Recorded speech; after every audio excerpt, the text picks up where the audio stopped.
नमस्कार दोस्तों, आप सभी का लॉ सीखो के दैनिक समाचार विश्लेषण में। चलिए आज के आर्टिकल्स देखते हैं। आज का जो हमारा पहला आर्टिकल है ये भारत की ओर से क्लाइमेट चेंज को लेते हुए एड्रेस करते हुए एक और अलायंस बनाया गया है जिसका नाम है IRIS। इसके बारे में हम विस्तृत जानकारी लेंगे इस आर्टिकल में। उसके बाद में आज का हमारा जो दूसरा आर्टिकल है ये भारत में पानी की समस्या है। कई बार हमें देखने को मिल रहा है कि गर्मियों में खासकर, और अब गर्मियों के अलावा दूसरे सीजन में भी हमें ये देखने को मिलता है कि पानी की कमी के कारण भारत के कई बड़े शहरों को कई हिस्सों को जूझना पड़ता है। तो इसी आर्टिकल में हम बात करेंगे भारत की जल नीति और इससे हम कैसे, जो हमारे सामने वाटर स्ट्रेस की समस्या आती है, पानी की कमी की समस्या आती है, उससे हम कैसे लड़ सकते हैं, उस बारे में इस आर्टिकल में हम बात करेंगे। तो चलिए मैं आगे बढ़े उससे पहले मैं अपना परिचय करवाना चाहूँगा। मैं खुशवंत पवार। आप चाहे तो मुझसे ट्विटर और लिंक्डइन पर जुड़ सकते हैं। डिस्क्रिप्शन में आपको इसकी जानकारी मिल जाएंगी। अब बढ़ते हैं हमारे MCQ के ऊपर। वो ये है कि PM पोषण का फुल फॉर्म क्या है, आपको ये बताना है।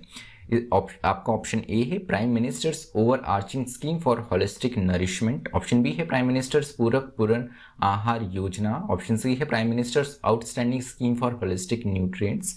ये ऑप्शन डी इनमें से कोई भी नहीं। जो भी आपका उत्तर हो कमेंट बॉक्स में जरूर लिखिएगा। अब आते हैं हमारे डिस्क्रिप्टिव क्वेश्चन की ओर। वो ये है कि भारत अपने जल की जो समस्या है, वाटर क्राइसिस जो है, उससे कैसे निजात पा सकता है। इसके आपको विभिन्न उपाय बताने हैं। तो चलिए मैं आगे बढ़ूँ उससे पहले आपके लिए एक इंपॉर्टेंट अनाउंसमेंट है। लॉ सीखो की तरफ से 7 नवंबर के दिन नोबेल क्विज जो है कंपटीशन ऑर्गेनाइज किया जा रहा है। एक महत्वपूर्ण बात यह है कि अब आपको अलग अलग सोर्सेस में जाके नोबेल प्राइज़ के बारे में पढ़ने की ज़रूरत बिल्कुल नहीं है। लॉ सीखो ने खुद इसके लिए कंपेंडियम तैयार करा है जिसकी लिंक आपको डिस्क्रिप्शन में मिल जाएंगी। साथ ही साथ हमारे टेलीग्राम चैनल पे भी आपको ये कंपेंडियम मिल जाएगा। उसके अलावा लिंक आपको स्क्रीन पे भी दिख रही होंगी। उसके अलावा अधिक जानकारी के लॉ सीखो की वेबसाइट आप विजिट कर ही सकते हैं। तो चलिए आर्टिकल पे आते हैं। जो पहला आर्टिकल है ये IRIS अर्थात infrastructure for resilient island states. तो यहाँ पर प्रधानमंत्री मोदी के द्वारा एक न्यू प्रोग्राम लॉन्च किया गया है जिससे जो स्मॉल आइलैंड्स है इनका जो बुनियादी आधारभूत ढांचा है, जो बेसिक इंफ्रास्ट्रक्चर है, उसे और रेजिलिएंट और मजबूत बनाने की बात की गई है। ये करा जाएगा IRIS के द्वारा, जो कि है आइलैंड स्टेट्स जो है इनके इंफ्रास्ट्रक्चर को रेजिलिएंट बनाने के लिए एक हम आपदा से किस प्रकार से इंफ्रास्ट्रक्चर लड़ सकता है, आपदा संवेदनशील इंफ्रास्ट्रक्चर बनाने की हम यहाँ पर बात करी गई है इसके द्वारा। तो ये जो है CDRI इनिशिएटिव के द्वारा ये मुकाम जो है, ये जो लक्ष्य है, ये हासिल किया जाएगा। क्या है CDRI इनिशिएटिव, इसके बारे में भी हम जानेंगे। लेकिन ये जो इनिशिएटिव, इसका उद्देश्य पहले जान लेते हैं। इसका उद्देश्य है कि जो स्मॉल आइलैंड स्टेट्स है इनको क्लाइमेट डिजास्टर्स से, जो जलवायु परिवर्तन के कारण जो यहाँ पे आपदा आ रही है, उससे प्रोटेक्ट करना। उसी के साथ में यहाँ पर IRIS को कई स्मॉल कंट्रीज ने ज्वाइन किया है, जिसमें हमारे अड़ोस पड़ोस के देश, करीब 26 देश है भारत के को साथ मिला के, यहाँ पर श्रीलंका और बांग्लादेश जैसे देश भी इसका हिस्सा है। तो IRIS की हम जो बात कर रहे थे, तो ये सबसे पहला प्रोजेक्ट किया गया था 2019 में। Coalition for disaster resilient infrastructure CDRI के द्वारा ये लॉन्च किया गया था। इसमें जिस प्रकार से मैंने बताया, अभी तक 26 कंट्री है, जिसमें US, Japan, Germany, UK, Australia जैसे विकसित देशों के साथ में हमारे पड़ोसी देश बांग्लादेश, भूटान और श्रीलंका भी शामिल है। तो IRIS जो है ये एक नॉलेज सेंटर के रूप में सर्व किया जाएगा इन मेंबर कंट्रीज के लिए। तो यहाँ पर मेंबर कंट्रीज को यहाँ पर गाइड किया जाएगा कि वो किस प्रक्रिया से अपना एक रेजिलिएंट इंफ्रास्ट्रक्चर आपदा में अपने आप में ये इंफ्रास्ट्रक्चर खड़ा रहे, आधारभूत ढांचा इनका खड़ा रहे, उसके लिए ये इंफ्रास्ट्रक्चर जो भी बनाए उसमें उसी तरीके से टेक्नोलॉजी और नॉलेज यूज करके इसे बनाया जाए। तो CDRI का एक एस्टिमेट है कि जो आज आपदा से अगर कोई आपदा आती है तो उससे हमारा इंफ्रास्ट्रक्चर तहस नहस होता है। हमारा देश तो बड़ा है, लेकिन कुछ देश है जो काफ़ी छोटे हैं, जहाँ पर केवल एक ही एयरपोर्ट होता है। वहाँ पे टेलीकम्युनिकेशन सेंटर की बात करें या और दूसरे कम्युनिकेशन सेंटर्स की बात करें, तो ये गिने चुने 1 या 2 ही होते हैं। अगर वहाँ पे आपदा आ जाती है तो ये खराब होने के कारण देश का अगर फॉर एग्जांपल एयर स्ट्रिप है, उस देश में एक ही एयर स्ट्रिप मौजूद है और कोई आपदा आ जाती है तो उनकी वो भी एयर स्ट्रिप बंद हो जाती है, तो ये पूरे वर्ल्ड से ही कट जाते हैं। तो यहाँ पर समस्या ये होती है कि आपदा के चलते हुए फिर इनके जो महत्वपूर्ण कम्युनिकेशन, टेलीकम्युनिकेशन या और जो दूसरे साधन हैं जिससे ये वर्ल्ड से जुड़े हुए रहते हैं, विश्व से जुड़े हुए रहते हैं ये छोटे आइलैंड देश, वो कट जाते हैं। तो इससे उनकी अर्थव्यवस्था को बहुत नुकसान पहुंचता है। तो आज ही इस इनिशिएटिव के द्वारा आज ही $1 हम स्पेंड किए जाए करें पर $4 ऑफ डैमेजेस को लेकर। मतलब यहाँ पर हम प्रिकॉशन जो है वो पहले ही लेकर चले, हमारे इंफ्रास्ट्रक्चर को उसी प्रकार से रेजिलिएंट बना के चले कि कल को कोई अगर आपदा आती है तो उससे हमारा इंफ्रास्ट्रक्चर ज़्यादा या बिल्कुल प्रभावित ना हो। तो भारत के द्वारा ये CDRI इनिशिएटिव जो है स्टार्ट किया गया है। भारत के द्वारा ये पहला इनिशिएटिव नहीं है, इससे पहले सोलर अलायंस भी लॉन्च किया गया है पेरिस कॉन्फ्रेंस 2015 के बाद में। तो इंटरनेशनल सोलर अलायंस में भारत की महत्वपूर्ण भूमिका रही है। इसका जो हेडक्वार्टर है ये भी हमारे देश में गुरुग्राम में है। उसके बाद में CDRI ये दूसरा एक इनिशिएटिव है। तो यहाँ पर ISA के बारे में थोड़ा जान लेते हैं। इंटरनेशनल सोलर अलायंस जो है ये वो एक इनिशिएटिव है जिसमें सोलर एनर्जी को प्रमोट करने की बात की गई है। On the cost of finance and technology जो है ये भी एक दूसरे देशों को प्रोवाइड करने की यहाँ पे बात की गई है, जिससे यहाँ पर हमने CDRI बना रहे जो कि IRIS बना रहे जो कि एक नॉलेज सेंटर है। तो उसी तरीके से ये ISA और CDRI जो है ये अपने आप में भारत को साबित करता है कि क्लाइमेट चेंज को लेकर भारत एक ग्लोबल लीडर है, जिसके द्वारा ये दूसरा इनिशिएटिव लिया गया है। तो यहाँ पे CDRI जो है यहाँ पर अगर इसको आगे बढ़ाना है तो इसमें इक्विटी, डेवलपमेंट और स्पेशल नीड्स जो है डेवलपिंग और डेवलप्ड कंट्री इन सबको एड्रेस करना आवश्यक है, जो कि इसका उद्देश्य भी रखा गया है।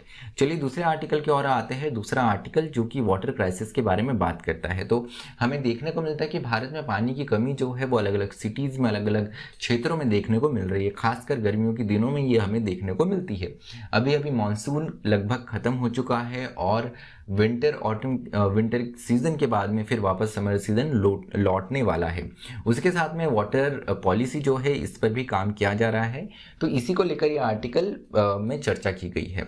अगर हम हाल ही में देखें तो 2019 में ministry of drinking water and sanitation, उसके अलावा river development and Ganga reservation जो मिनिस्ट्रीज हैं इनको कंबाइन करके यहाँ पर मिनिस्ट्री ऑफ जल शक्ति जो है 2019 में बनाया गया, जिसका एक मुख्य उद्देश्य ये था कि भारत में जो पानी की समस्या है उसे भी एड्रेस किया जाए। तो यहाँ पर अगर हम देखें तो भारत में वाटर क्राइसिस को हम दो हिस्सों में डिवाइड कर सकते हैं, एक अर्बन एक रूरल स्पेसिफिक। तो यहाँ पर अगर हम बात करें तो अगर हम इसके अर्बन और रूरल इसमें डिवाइड करें तो हम इसे एड्रेस भी प्रॉपर वे में कर सकते हैं। तो अगर हम नीति आयोग की रिपोर्ट के अनुसार अगर जाने तो मेजर सिटीज़ जो है ये ग्राउंड वाटर जो इनका भूमिगत जल है यहाँ का खत्म होते जा रहा है, जो कि करीब करीब 100 मिलियन पीपल जो है इनको सीधे रूप से अफेक्ट करता है। वही 2030 तक ये अंदाज़ा लगाया गया है कि जो हमारा आज का वाटर का नीड है, जितनी ज़रूरत है हमें आज पानी को लगती है, अगले 10 सालों में ये लगभग डबल हो जाएंगी। लेकिन वही अगर हम जल संसाधन को देखें तो ये अपने आप में उतने ही बने हुए, सप्लाई उतना ही है।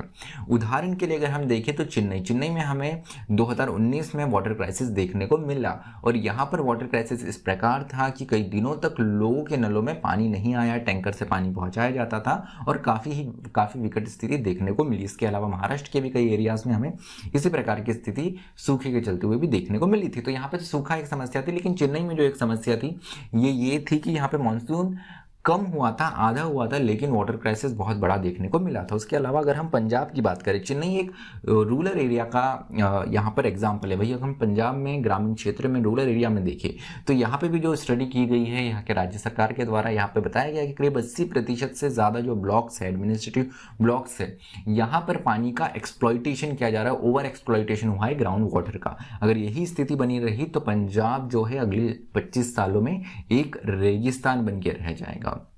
तो ज़रूरी है हम चेन्नई जैसे अर्बन एरियाज और पंजाब जैसे रूरल पार्ट्स की बात की गई उनको हम अलग अलग रूप से एड्रेस करें।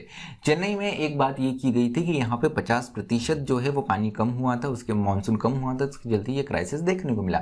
लेकिन अगर हम देखें तो ये अपने आप में अर्ध सत्य है, क्योंकि ग्राउंड वाटर जो है चेन्नई में बहुत ज़्यादा रूप से उपयोग किया जाता है, लेकिन मानसून का जो पूरा पानी आया ये हम वापस ग्राउंड वाटर रिचार्ज करने के लिए उपयोग नहीं कर पाए, क्योंकि यहाँ पर जो नदी लेक्स, तालाब और जो अलग अलग सोर्सेस है पानी के, जहाँ पे पानी जमा होता है या जहाँ से पानी ग्राउंड वाटर रिचार्ज होता है, ये लगभग सब यहाँ पर हमें सीमेंटीकरण इसका देखने को मिल गया, या कुछ ना कुछ इंफ्रास्ट्रक्चर या बिल्डिंग कंस्ट्रक्शन होने के कारण पानी का रिसाव जमीन में नहीं हो पाया, इसके कारण ग्राउंड वाटर जो है वो रिचार्ज नहीं हो पाया। तो यहाँ पर एक और बात यह है कि मानसून तो कम हुआ, लेकिन हमने पानी का जिस प्रकार से उपयोग करना था, उसे ग्राउंड वाटर हमें रिचार्ज करना था, हमने उस और भी ध्यान नहीं दिया। तो किस तरीके से इसे एड्रेस किया जा सकता है? तो मिनिस्ट्री ऑफ वाटर रिसोर्स जो है, इन्हें अलग अलग वाटर जोन्स बांटने की आवश्यकता है, खासकर अर्बन एरियाज में। उसके अलावा हमें वाटर रिसाइकलिंग की भी ज़रूरत है, जो कि ग्राउंड वाटर रिचार्ज करने की बात की जाती है।